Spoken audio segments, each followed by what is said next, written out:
അതെ ഗുരുജി, പറയൂ വത്സ. അല്ല നന്നായി ഒന്ന് ശ്വാസം വലിച്ച് വിടാൻ പറയായിരുന്നു. ഇനി ചിലപ്പോൾ ശ്വാസം വിടാൻ പറ്റാത്തത്ര ഓട്ടോ ആയിരിക്കും ബിസിനസ്സിലെ. അതിനൊക്കെ ഇവിടെ നമ്മുടെ ശിഷ്യഗണങ്ങളുണ്ട്, അവർ നോക്കിക്കോളും. നോക്കിയതിന്റെ ഗുണമൊക്കെ കണ്ടു. മനസ്സിലായി താങ്കൾ എന്താണ് പറയാൻ വരുന്നതെന്ന്. എന്ത് മനസ്സിലായി ഗുരുജി? ഞങ്ങൾ തെറ്റിദ്ധരിപ്പിക്കുന്ന പരസ്യങ്ങൾ നൽകിയെന്നും അതിനെതിരെ വന്ന കോടതി ഉത്തരവും വാർത്തകളെയും കുറിച്ചല്ലേ? അത് ഇന്ത്യൻ മെഡിക്കൽ അസോസിയേഷൻ കൊടുത്ത കേസ്, അതൊരു വിഷയം.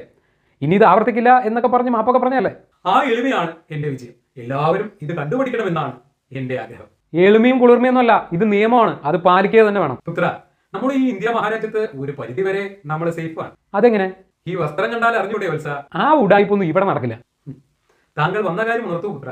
നിങ്ങളുടെ 14 ഉൽപ്പന്നങ്ങളുടെ ലൈസൻസ് സസ്പെൻഡ് ചെയ്തിട്ടുണ്ട്. എപ്പോഴാണ് ഇത് സംഭവിച്ചത്? ഏപ്രിൽ 28 തിങ്കളാഴ്ച. നിങ്ങളുടെ ദിവ്യ ഫാർമസി നിർമ്മിച്ച ആസ്മയ്ക്കും ശ്വാസനാള രോഗത്തിനും ഡയബറ്റീസിനുമുള്ള മരുന്നുകൾ അടക്കം പിടി വീണിട്ടുണ്ട് മോനെ.